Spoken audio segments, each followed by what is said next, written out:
And we're on.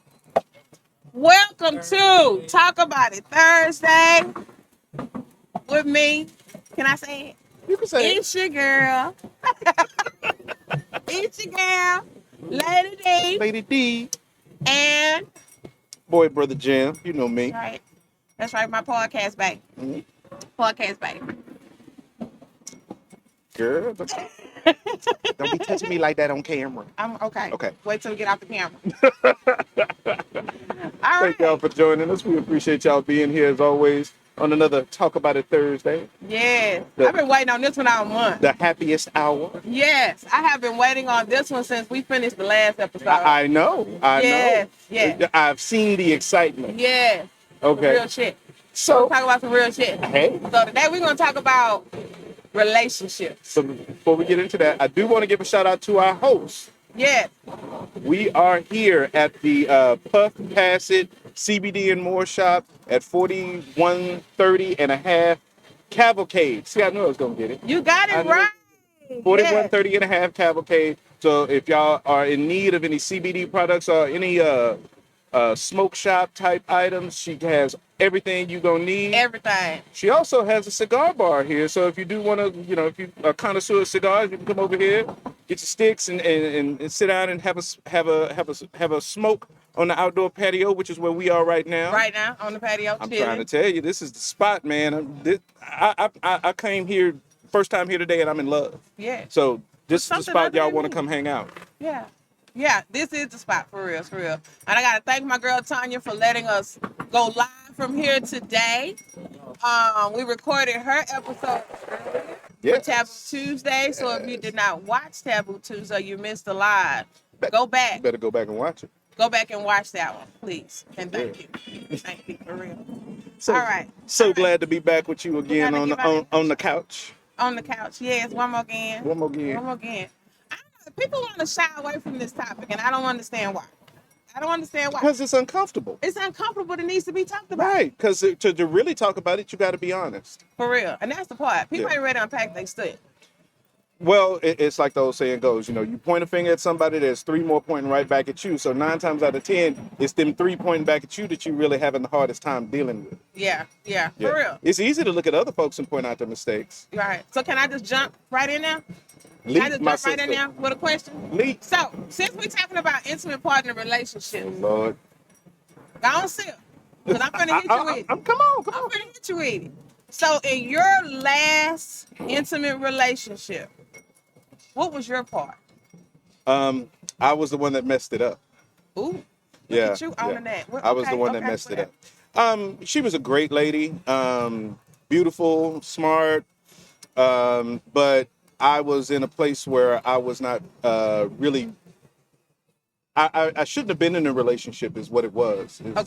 Really what it was. Ooh. And I was not in a place where I could commit to the level that I felt I needed to in order to be in that relationship. Yeah. Because she was an incredible sister. And if you happen to see this, I'm not going to say your name, but you know who I'm talking to, and you know what I think of you. But she was an incredible sister. Yeah. It's just that if I had really pursued that relationship any further, I would have done damage to her. Yeah. And I've been damaged, so I don't want to pass that on. I still needed some things I had to fix with me first. That's so big, though. Well, that's so big, and so many people don't know that. But see, okay, so yeah, that's cool. Okay, kudos for me for realizing that, but it was the way I went about it that was shitty.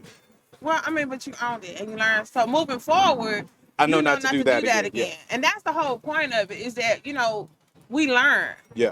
We come into these things just human beings, being fully human. And so all we can do is take our experiences, live them, glean from them, and move on, and don't do the same shit the next time, hopefully.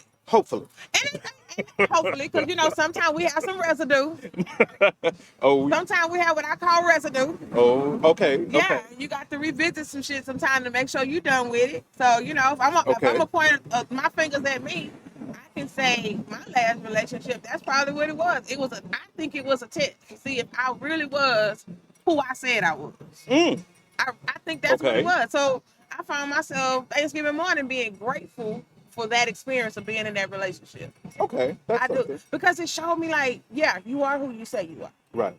you do believe what you say you believe. And you do stand stand for what you say you stand for. Right. So I appreciated him for that, you know. And I honestly don't have any ill will, you know. And honestly, to me, when you're being honest about relationships, that's one of the best things that I can say I've learned over the last few years.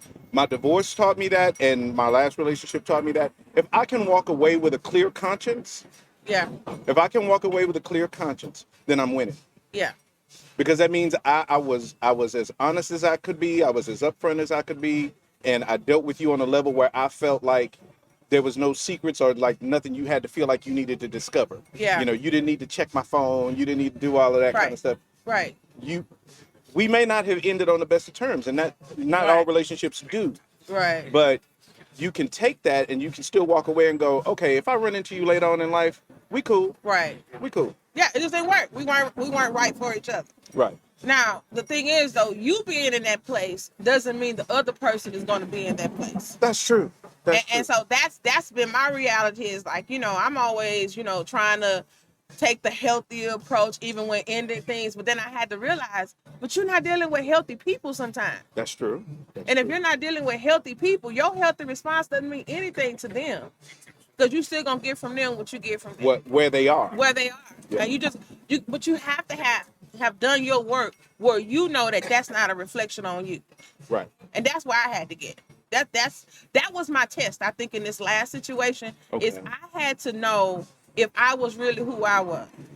Because, you know, when I step away from it, I'm saying, but you know what? I just don't think we need to be enemies. We were friends before. Right. We should be friends afterwards and this, Absolutely. that, and the other. And, you know, he's like, well, you throw people away. No, I just realized we weren't on the same page. Not as far as a relationship was concerned. We weren't on the same page as what a relationship looks like. Okay. Now, see, I'm going to say this, and we got people around us. So if anybody want to chime in, please do come on over here. Don't be scared and chime in, because there's people here. Y'all can't see them, but they are. Right. But here's a statement I've made time and time again that makes some people uncomfortable. Healthy relationships have rules. Definitely. Healthy relationships have rules. And we have to decide on what are the rules of our relationship. Mm-hmm. Whether that's with an intimate partner, whether that's with a friend, whether that's with a coworker, whatever, we have to decide on what are the rules for our relationship. So one of my problems, we didn't agree on the rules. We didn't agree on the rules. That's a foundational problem. Exactly. And because of that, no matter how long, we have been friends for like 20 years beforehand. But our ideas about what healthy looks like and what a good relationship looks like was not the same thing. What was okay for me sometimes wasn't okay for him. I talked about in the last episode where I don't get caught up in the whole machismo thing, a man pays for everything. That's not me. I'm an act of service kind of girl. Right. So sometimes I want to do something nice for you. Right. So we had an incident where we went out for breakfast. Oh yeah, I remember you telling me that. And I pointed to the menu, to what I thought was the best thing on the menu, because it was take a man on a date month. And I said, hey babe, why don't you get this? Get the steak and egg breakfast. And he looked at me, he rolled his eyes. The steak and egg breakfast? Well, this brother looked at me after the waitress left and said, you just had to let everybody know you was paying for this shit. Wow. That ruined all the breakfast. That started a whole big old fight. Because in his brain, I'm telling everybody know that he couldn't buy his own breakfast that morning, which was not the goddamn case. That wasn't even the point. No. So going back to what you said about, come on, brother, come on, Los, what you think about that? No, I'm gonna chime in. That touched the nerve for you, Los? No, what you said about rules. Yeah. I agree, because that's how me and Amy, when we first started dating, we had a contract that we would follow. Okay. I broke it eventually, but that's what we did. You broke the damn contract? Yeah, I know we broke it. So then she had to rewrite the contract? No, the contract was broken up after that. We didn't need it anymore. Oh, you did? I mean, we already understood these rules. Okay, you understood the rules. That's how we started our relationship, because I was, I'm bachelor. I've been bachelor a long time. I ain't trying to get with some girl with kids and shit. I ain't trying to do all that. Right. But I said, fuck it. I'm going to go ahead and try. And because she knew I felt that way, she said, well, look, here's some rules that we can follow, Right. No doing this, no trying to get too deep and stuff. Be honest about everything. And as we followed it, as time went on, I figured, you know what? I like her. I'm going to stay with her. So we broke it up. So you tore up the contract, but the rules basically are still in place. Right. The rules help y'all establish trust. We already know that those rules are in place no matter what anyways. Cool. We just wrote them on paper so you can see them. So what was one of the rules that for you was kind of like a hard adjustment for you, Los? You know, I don't remember too many now 'cause it's been so long. But you know what? Being it, you know, for her, you know, just I really don't remember too many of them, so I can't really narrow something down. But I know a lot of it had to do with, you know, the L word. When I fall in love and shit, there's certain rules to when you say this or make sure that it's right. So at first for me it was like, you know, because I still was like, I don't know if I'm gonna do this. Right. Until I finally said, you know what? I know how to be a bachelor, so if it don't work, I'm just gonna be a bachelor again. So let's go there. Okay, so you went in with an out. Right. You went in with an out. Because I knew how to live this life of being by myself, but after so long, it's like, you know what? To be able to come home to somebody that's there and know they're coming over, that's what I want. Okay, okay. So what would happen if you went into a relationship, you think, and you didn't have the out clause? Would it change your picking? Well, for me, and again, when it comes to relationships, I don't usually enter into them. Now, and I'm specifically want to make sure we're clear on this. I'm talking about when you are committing in a relationship to another person. Yeah. All right. I don't go in those looking for an out.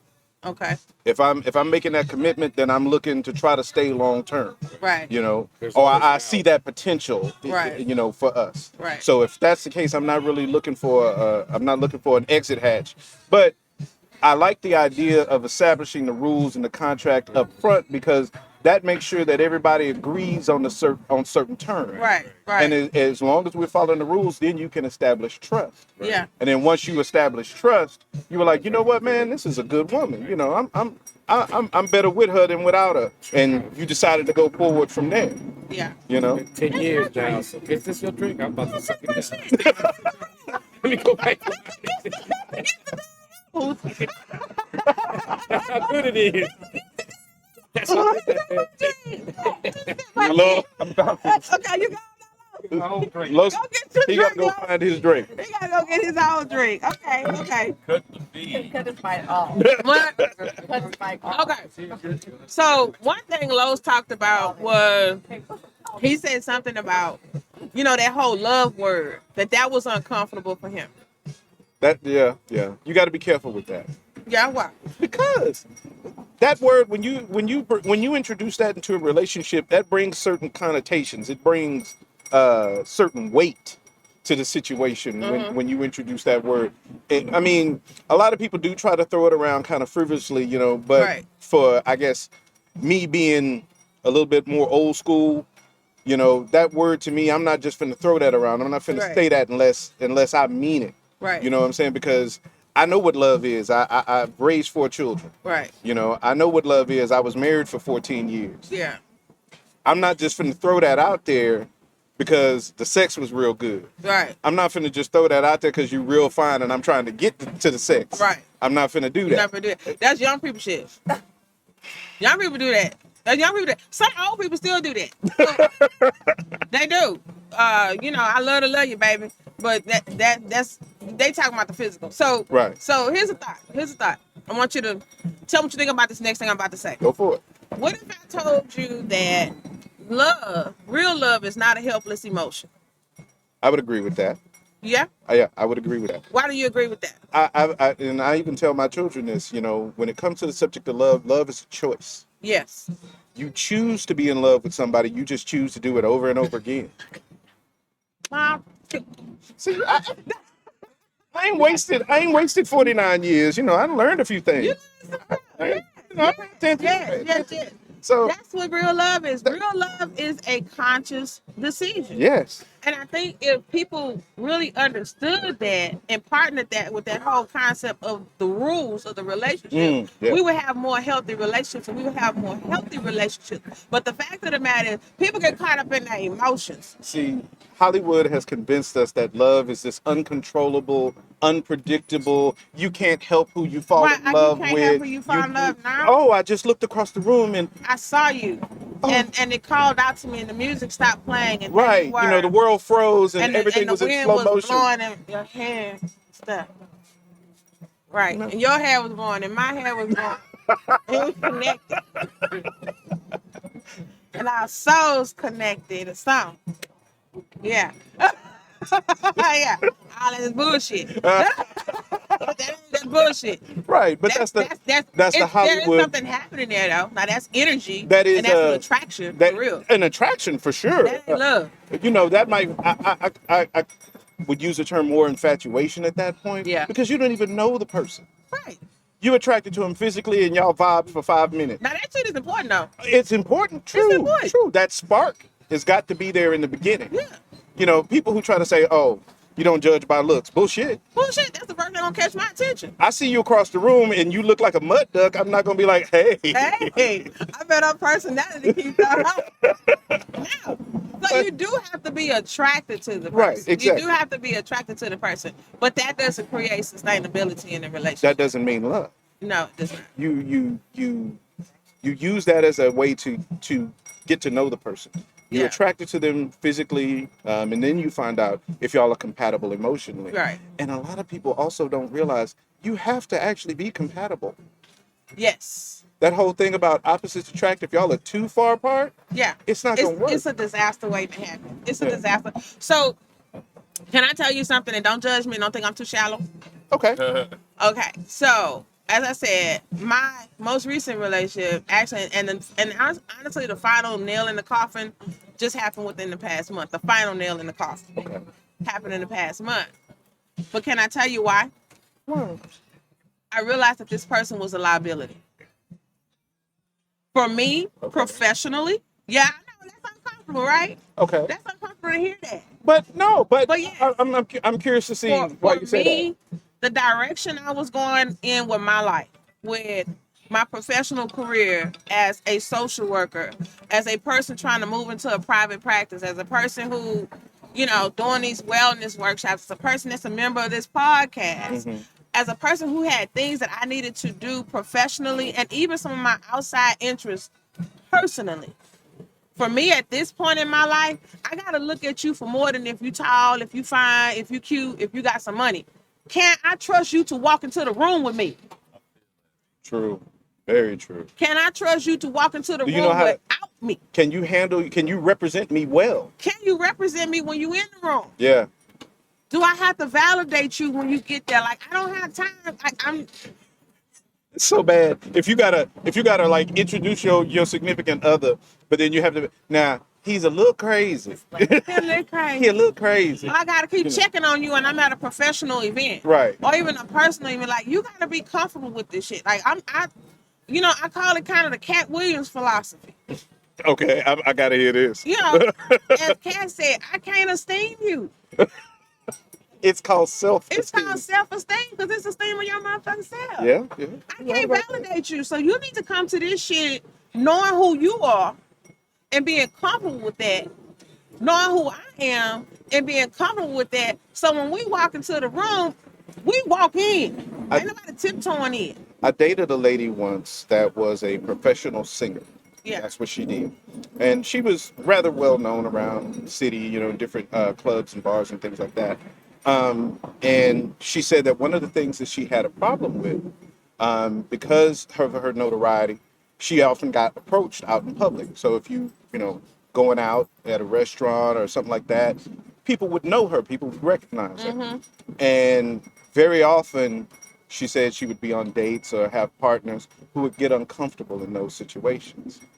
And I was like, when she started telling me about it, I'm like, well, that's insecurity. I was like, because if we out and somebody walk up to you and going, oh, I love you and your voice is so great and blah, blah, blah, blah. And she was very talented. But I would just be sitting back like, yeah. Yeah, you supposed to be like, I'm with her. yeah, you're supposed to have that kind of confidence about yourself. Exactly. Everybody don't have that, Jonathan. No. So for those, okay, so you know me pretty well at this point. Sure. I got friends and stuff around me right now. So this is why I say I'm grateful for that last situation. Okay. Because this was the comment that was made to me about me. Oh, I got it. You extra, you bougie, you a diva, and you think you a queen, and when you walk in the room, everybody's supposed to bow down to you. And I was like, wait, that's funny. But, hold on. Okay. So wait, this is somebody who knew you 20 years. Yes. And before deciding to get in a relationship with you, he saw those things as a negative? It seemed that for the relationship, he saw them as a positive. So here's the other part. Here's the second point. What I realized with this. Okay.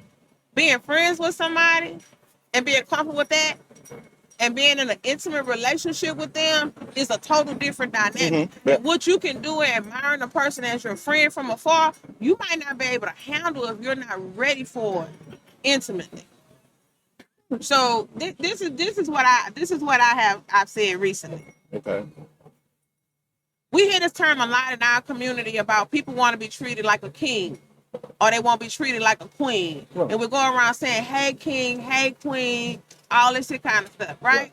Yeah. The fact of the matter is many people aren't ready to be really treated like a king or to be treated like a queen. Or their village may be a different village than the one you trying to establish.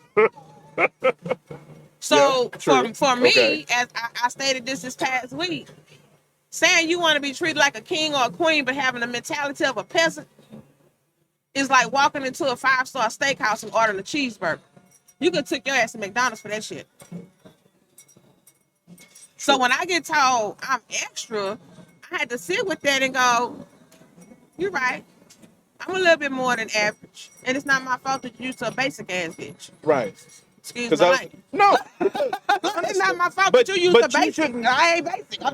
But if that is who you are, okay. Now, we haven't known each other for 20 years, but I know that about you. Right. And if I was to ever say, okay, I'm looking at Danessa, yeah, I'm gonna try to holler at her. I know that that's part of your personality. And I know that you are gonna flow a certain way because of that. Mm-hmm. And so if I'm not even ready to deal with that or able to accept that, then I'm just going to be like, I'm not going to even go there. So he was wrong for approaching you if he's not ready to be treated in such a manner or able to step up to the level that you are already on because he knew you. Okay. Wow. Yeah. Yeah. So I would love a question from somebody that's brave enough to ask a question about relationships, thoughts, or whatever, other than them over there choking to death and shit. That's what those cigars are doing. You have any questions? Any questions you have about like anything you would like to ask? I guess for me, what would you like to ask women that you've never dared to ask a woman before? What would be your question? That's tough, man. Because honestly, I don't shy away from things like that. I don't shy away from asking questions because I've learned a long time ago that the only way that you're going to find stuff out is to talk to people. Right. You know, part of the reason why I'm doing this podcast is because you have to be able to talk to people to learn. Right.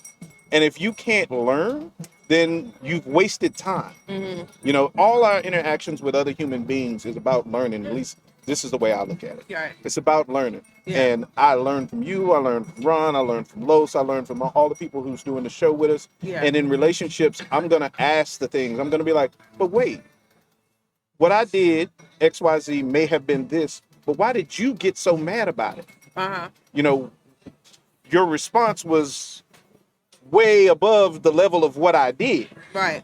So what happened there? Yeah. And we'll have that conversation, or I try to have that conversation. Try. That's a good word. Try, because not everybody is receptive. Right. Like I said, to point those fingers back at themselves and say, well, why did this go this way? Yeah. You know? You know, that's not about the actual situation, whatever happens. It's about how you interpret it. Right. And a whole lot about how you interpret it is about how you view yourself and what you really think about you. Because we can be in the same situation and interpret it totally different ways. True. Okay. Totally different ways.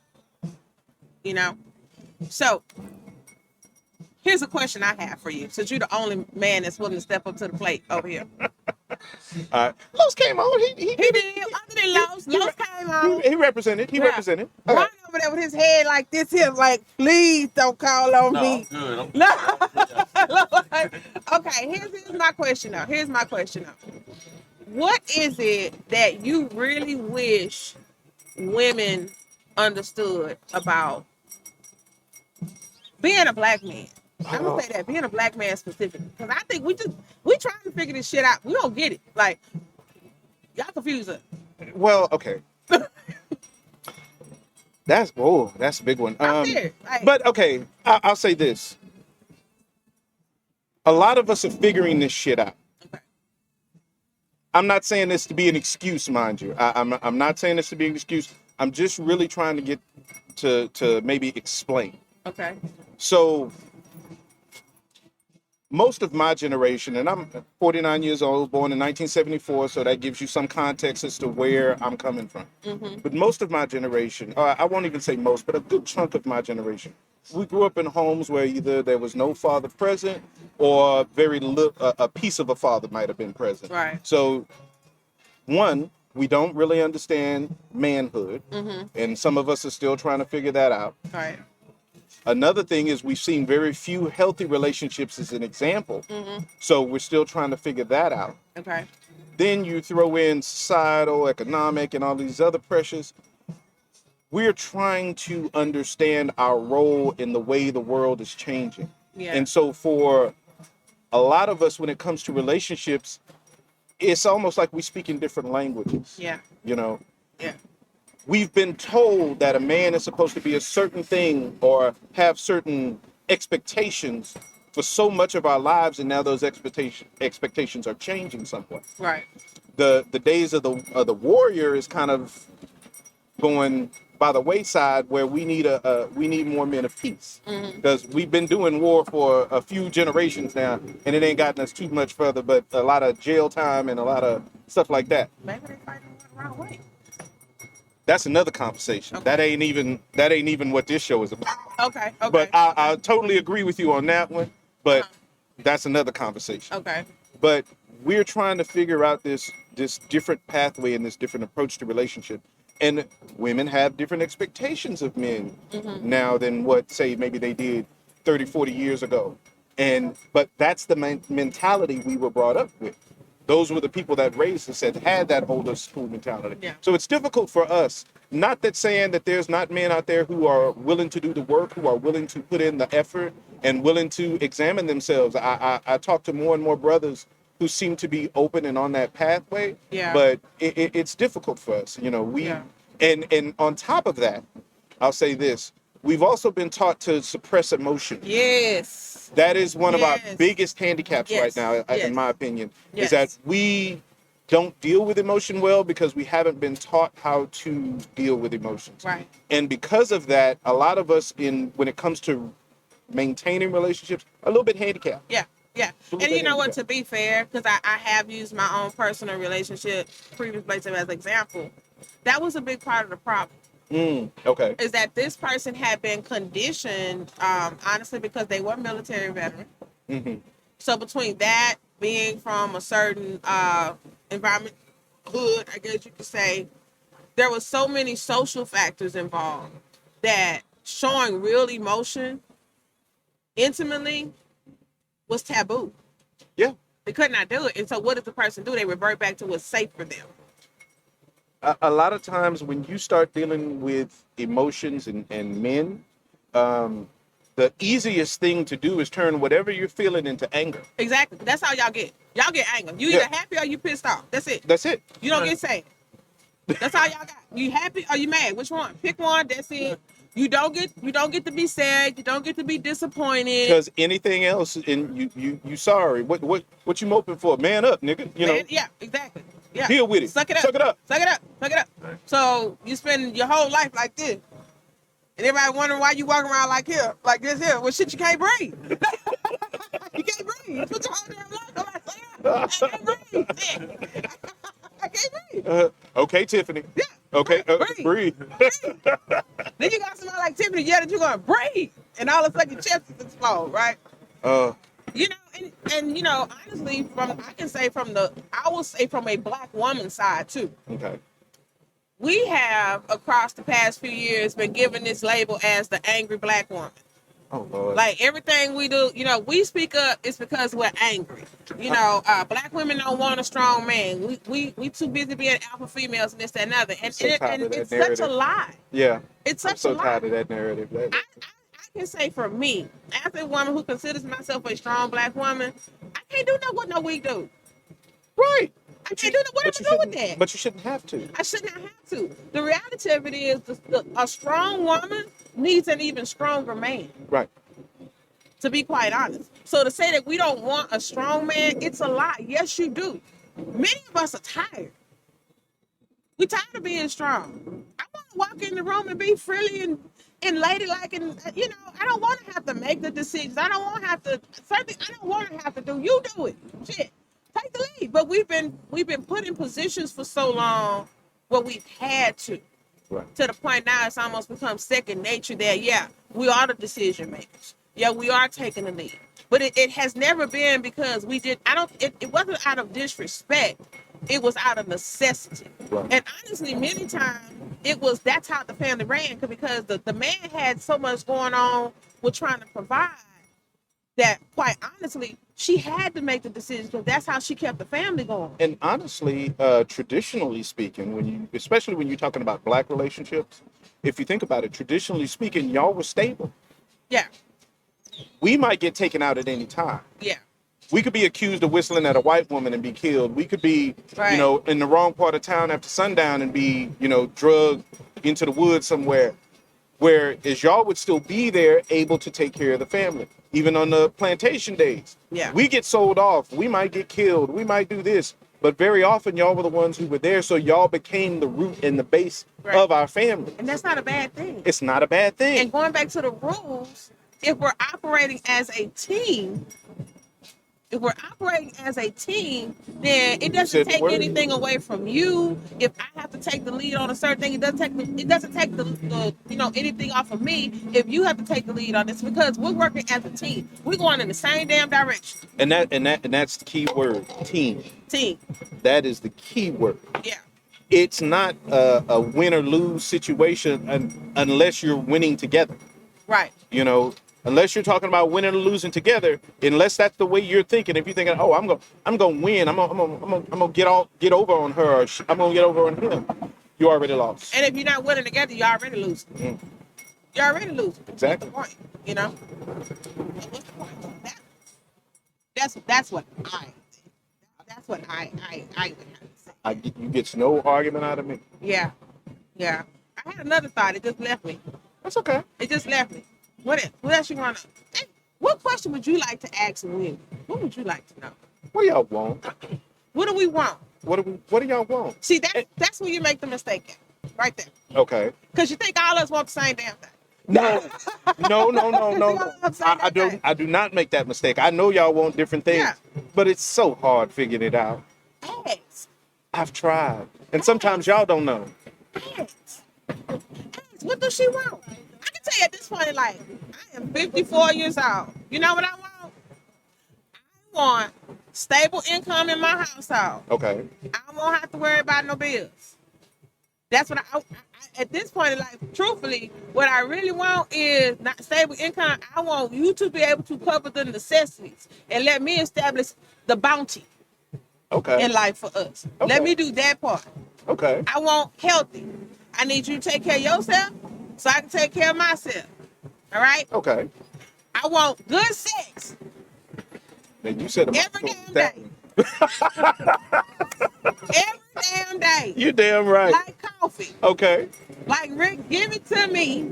I don't have to always ask for it. Shit. If you see certain things going on, you already know this is what's up. And then I want you, don't get on my goddamn nerves. Well, I might get on your nerves. Don't stress me out. I ain't gonna get on my nerves. I just said every day. That's what I want. I'm just being for real about me. I'm at that point in life. But see, okay. And if you can articulate that, if you can let me know that that's what you're looking for, then that makes things so much easier. I wake up and go, say, bro. But I'm gonna say, what's up? Come on over here. Come on. Let me show you something. Show me shit. Show me. I'm for real. Other than that, it's not that hard. But it's not that hard. I want you to have your own shit. I want you to know who you are. But here's the thing, because like I've said before, I've been in situations where I've made that statement. Mm-hmm. What is it that you expect of me? Let me know. I'm trying to establish those rules. Right. But then when I ask that question, I'm either not getting an honest answer, Probably not. I'm getting what they think I want to hear, Exactly. or Exactly. I get, what? Why are you worried about it? Just do you. And no, because if I'm trying to stay around, I need to know what makes you happy, what makes you tick. Yeah. You know, because otherwise I'm going to wind up messing up at some point, and then you're going to be mad at me, and you're probably going to hold it against me. Right. So no. Yeah, we do. And I can't say for many females, we are bad at that. We want somebody to figure us out, and then they trying to figure out our wrong. Like I can tell you, if Valentine's Day come around, don't bring me a big ass box of chocolates. I don't eat chocolate. I don't care if everybody else is going by their girlfriend chocolates. I don't want none. I don't like it. Okay. You just wasted the money. Okay. Don't do that. So what would be flowers is the Valentine's Day thing? Yeah. I think a good way to figure out what somebody likes in an intimate partner relationship, honestly, you got to pay attention to them. Okay. You got to study them. If you come to my house and you see at the center of my dining table is fresh flowers, and every time you come over there, you see fresh flowers on the table, bring fresh flowers. Right. You know, I like that. And see, okay, and I get that. Observationally, paying attention, looking for the little details, things like that, I get. But sometimes you can see a thing and misinterpret it, like you said before. You can think, okay, well, she does this, so she would probably like that. But there's a whole nother reason behind why you do things a certain way, and me bringing attention to it because I addressed it by trying to do something for you. Then next thing you know, why would you do that? Why? Whenever you see, but that may be somebody hasn't done their work. They're not healed. True. They're not healed. And see, some of us know what we want in life, but we're not at a place mentally where we're ready for. So I got to find somebody that's healed already. You have to have done their damn work. Okay. For real. God damn. Otherwise, you at a steakhouse and you still want a cheeseburger. I do appreciate a good cheeseburger. But if you want a cheeseburger, go get a cheeseburger. No. Go get okay, you know what I'm saying? Like, you got to be able to hold those courageous conversations. Yeah. And you know, I think we live now, a lot of people, I hear people all the time saying, I ain't in no relationship, I don't want no relationship, this, that, and other. But I'm not going to tell that lie. There was a time when I said that, when I was saying that, I had work to do. I was still living in my hurt. Yeah.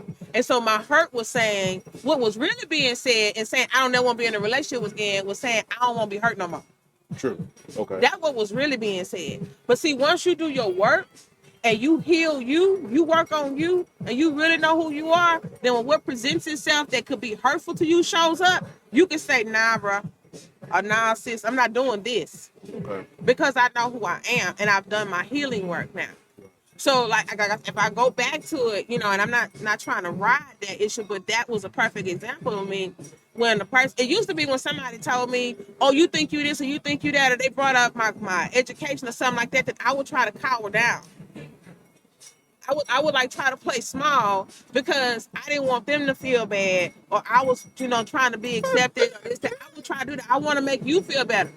What happened for me in that moment was I had done my work. I accepted who I am, so I know I'm over the top. Yeah, I am extra. And if you want basic, go get your basic ass bitch. I'll never be basic. I love it.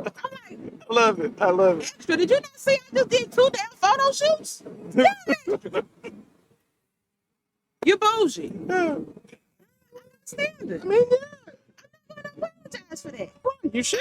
I'm not doing that anymore where I try to act like I don't like what I like because it makes you feel better. Because the fact of the matter is, I do like a goddamn cheeseburger, preferably with extra mayo, grilled onions, some mushrooms, 2 slices of bacon, if, you know, turkey upward, I don't really care, you know, and a side of onion rings if we really trying to ball. Ooh. For real. But I also can enjoy a good ribeye. I'm sorry, that was sexy. Right? But I also can enjoy a good ribeye. Yes. But because I'm extra, I want mine with some lump crab meat on the top and some butter. And a baked sweet potato. And some grilled asparagus. Some grilled asparagus on it. It's just eating steak like some red wine. Swirling around. Talk food to me, baby. Talk food to me. I can do both. We can go get a greasy burger on Saturday, have a steak dinner on Sunday. I'm that chick. So I do that.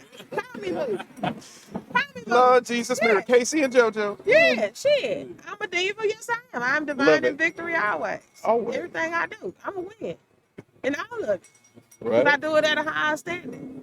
And as far as the queen who needs somebody to bow down to me when I walk into the room, and I will tell you this is my exact words. You're right. I am a queen. However, bowing is for peasants, and I don't fuck with peasants. So when I walk into the room, you rise. And everybody that come in the room with me rises. And if you're going to be with a queen and you want to be treated like a king, you better start walking like a king, talking like a king, thinking like a king, and carrying yourself like a damn king. Because, again, I don't do peasants. Unapologetically. I bet his feelings was hurt. I don't know how his feelings, but he can go, I offer that. I'll give you a recommendation for that. Because that wasn't an attack on him. Right. Understand, that wasn't an attack on him. Well, that was me affirming But me. I know the male ego, and that's why I say that. The male ego, when you say something like that, on the inside, he might have even not have shown it on the outside, but on the inside, he was like, "Ooh." I just basically said, I'm not king material. But you know, I get that from a lot of my male friends of the reason why I can say things like that with assurance, because I always bounce it off my male friends. You know, I come there, I be like, you know, Let me ask you something. you something, you know. So that's one thing I would say for anybody who wants to have healthy, intimate relationships with a person of the opposite sex or whatever. Get you some friends of the opposite sex that you ain't trying to sleep with. Cause they gonna hit you on game. They gonna tell you stuff. They're going to tell. I can call any one of the brothers. I have other friends I can call and I can bounce stuff off of. Cause there's no hidden agenda there. Harry trying to fly. He trying to fly. He believes he can fly. Okay. He believes he can touch sky. Okay. So, anybody watch this is like, shit, this is a free fall. I can't take you nowhere. No, because I'm extra. Because I'm extra, yes. Wouldn't change it for the world. Thank you. I appreciate that. I do appreciate that. Yeah. Like this is a topic that, I don't know. I think this can go on and on and on, fleshing this thing out. It can go on and on and on, fleshing We might have to revisit it. We might have to. We might have to. I think what I want to do in the chat, maybe, when we, when we're live in the chat, when it goes, people may be brave enough to put some questions in the chat. True. Okay. And then we can kind of revisit it then, because right on site, a lot of times a person they don't want to say what they really saying. They don't want to ask the question. I will at this point, but again, I had to go and unpack, man. So this is real transparent moment. This is why I want to hold this conversation about intimate partner relationships and the impact on us, because they will impact every other aspect of your life. Every aspect of your life. Oh, yeah. They will affect your physical health. They will affect your financial health. They will affect your spirit, however you want to define that. They will impact your social, your relationships, and everything else. Hell, affect your money. Affect your mind, your mental health, for real. The day that I remember the day that I had to do something. I had to go deal with everything, all of the lies, all of the stories and stuff I had been told. Because here's the thing. What we tend to gravitate towards is the qualities of our opposite sex parent. That's unfinished business. Okay. So what you will find, and and this can probably transpose into same sex relationship too. But for many opposite sex relationships, what will happen is a woman will pick a man that has the qualities of her dad. Okay. And oftentimes that person will have her dad's good qualities, but he will also have her dad's bad, negative, not so good qualities. Right. And so what we find ourselves doing is you trying to fix that shit that you had no control over in your childhood. Men will do the same thing. You can look at many men and look at the women that they choose. She has some kind of quality that reminds him of his mom. Yes. Even if it's the stuff that he don't like about his mama, for whatever reason, he gonna go find that. What's interesting is I can see that in my kids. Yeah. My oldest daughter, her husband is, I see similarities between me and him that are positive and negative. And with my oldest son, his girlfriend, and My daughter's been with her husband now for I think 5 years. They've been together 5 years. They've been married for a year. Yeah. And then my son has been with his girlfriend for like a year and a half. Mm-hmm. But she shares a lot of positive and negative similarities with my ex-wife. Yeah. And when she comes around, I can see that. Yeah. So it's interesting. You do get to kind of see Mm-hmm. that dynamic work out if you have kids and they get older, when they get older. So, it's really interesting. I remember my brother, my sister-in-law, she was real quiet, kind of didn't say much of anything. And I just couldn't figure out, like, what it was. I'm like, I just don't get it. She quiet. She don't have no backbone. She just doesn't have blah, blah. And one day, somebody came into the shop. He had a restaurant. Somebody came and they were flirting with him really out in the open. Oh, okay. And my sister-in-law was sitting there. And she took a knife, and the girl kept trying to ask him something, and she took it and she slammed it on the table. She said, "He good." And I went, "Oh shit." That is. I said, "Oh, you found your mama. That's what it is about her. She was my mama. She was fair-skinned. My mom was a real quiet woman. She was the ultimate diva. They called her Lady Di. She walked into the room. She was prim proper. She was quiet. She didn't say a word. But my mama was crazy as shit behind closed doors. And she would bust my brother was 6'5". She would jump up and bust my brother in his chest and let him know who you talking to. And when my sister-in-law did that shit that day, my brothers did like this here. Big as he was, 300-something pounds. He was like, shit, go on now. She crazy. She'll kill crazy now. both of us. You better run. Well, I found out they had been mamas. Well, my sister-in-law behind the scenes had already let it be known. Hey, don't play with me like that. Right. You better. I don't have to say nothing. You better say something. And I was like, oh, you found your mama. Oh, okay. It's really interesting when you can see that dynamic like, play oh, out damn. in real time. She was my girl after that. I Right. was like, oh, okay, that's it. On the other side of that, for me, telling my own shit, my dad was a very unavailable person emotionally. Mm. He didn't say I love you. We didn't get hugs. We didn't do none of that shit. He was a provider though. Right. We didn't want for nothing. We didn't need for anything. Our bills were paid. We had a nice life. We lived in the suburbs of New Orleans, drove a nice car. We did what we did. My dad walked around barking orders and shit. That's all he did. But emotions, not available at all. Was he military? No, he wasn't. His dad was military though. So he grew up in a military house. Okay. So my dad was, what it was, my dad came from lack. He grew up in Alabama. He was kind of like the outside child. Ah, gotcha. Okay. And so from his own upbringing, he had this thing in his head. His focus was, my kids will have a better life than I have. They will not suffer for anything. And he had these standards for us. And so he didn't have time to show emotions and love and shit. Right. He didn't have time for that. So we didn't get it. So what did I gravitate toward? Providers. You could be a provider, but for years, I couldn't deal with people being emotional and shit. Like, what the heck? Like, God, you being soft, I can't do soft. I don't know what to do with that. I just needed you to pay bills. Right. When I got divorced, the reason I got divorced was because my husband gave me $150 out of his check and told me that was all he could spend. I said, you got to go. Wow. Everything else didn't matter to me. He had done so much other shit that should have been a problem. But when that provision didn't come in, I was like, oh, you got to go. For years, I could deal with the person who was emotionally unavailable as long as they provided. And then came the day, because again, what you're trying to do is fix that shit. That's why you keep picking these people. So I would pick people who were emotionally unavailable and try to fix them. And one day, the trying to fix it, trying to control it became too much for me. And my therapist said I had a panic attack. It felt like to me, all the gears in my brain started just going slower and slower and slower. And all of a sudden, it's like they were grinding to a halt. And I found myself crawling across my bedroom floor trying to get to the bathroom to get into the shower.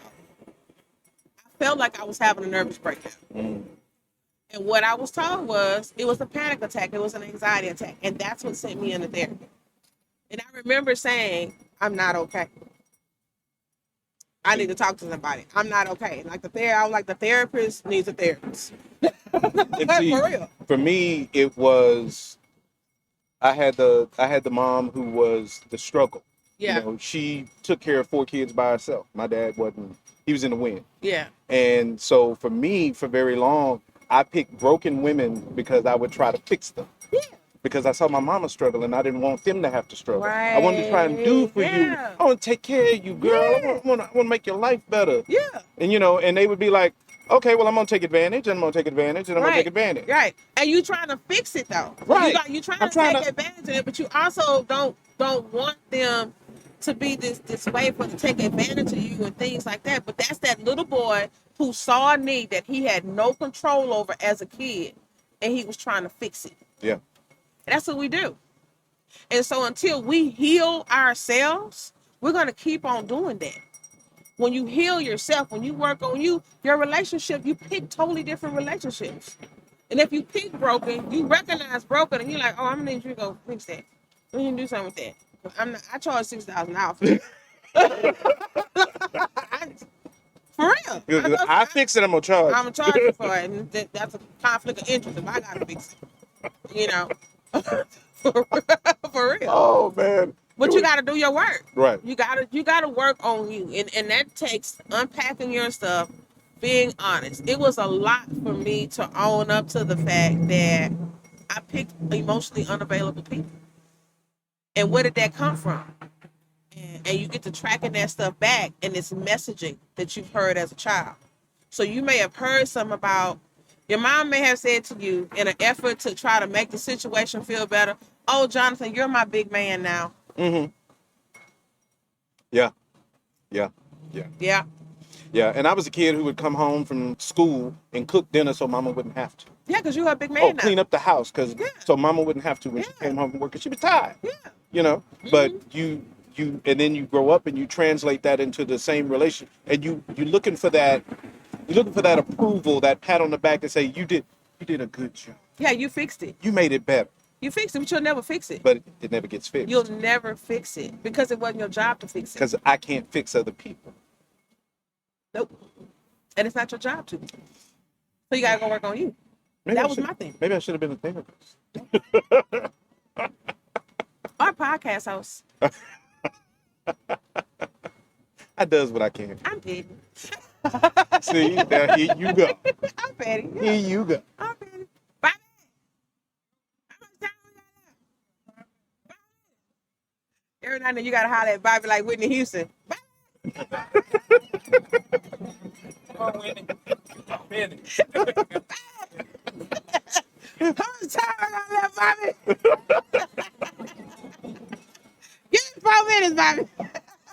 This is why I love sitting here talking with you, girl. Because you ain't got no sense. No. That's okay. Thank you for that. I got comfortable without having sense though. I'm good with it. It works. It works for You me. good at it. I am. Okay. I am good at not having any sense. So this has been so much fun. Want to give out one more shot to Tonya, Ashley, Tonya.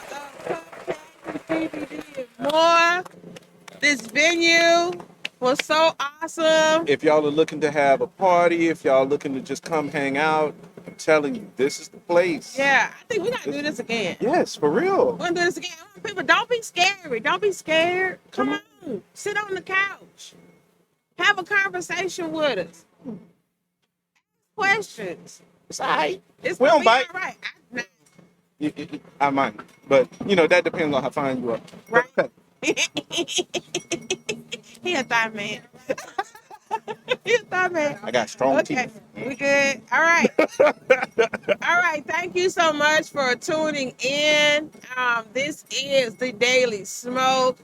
I am Danessa Bowling, or is she girl, Lady D?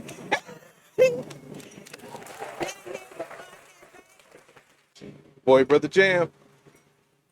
Don't need Oh, here you go. There you And we are out. go. Peace. Peace.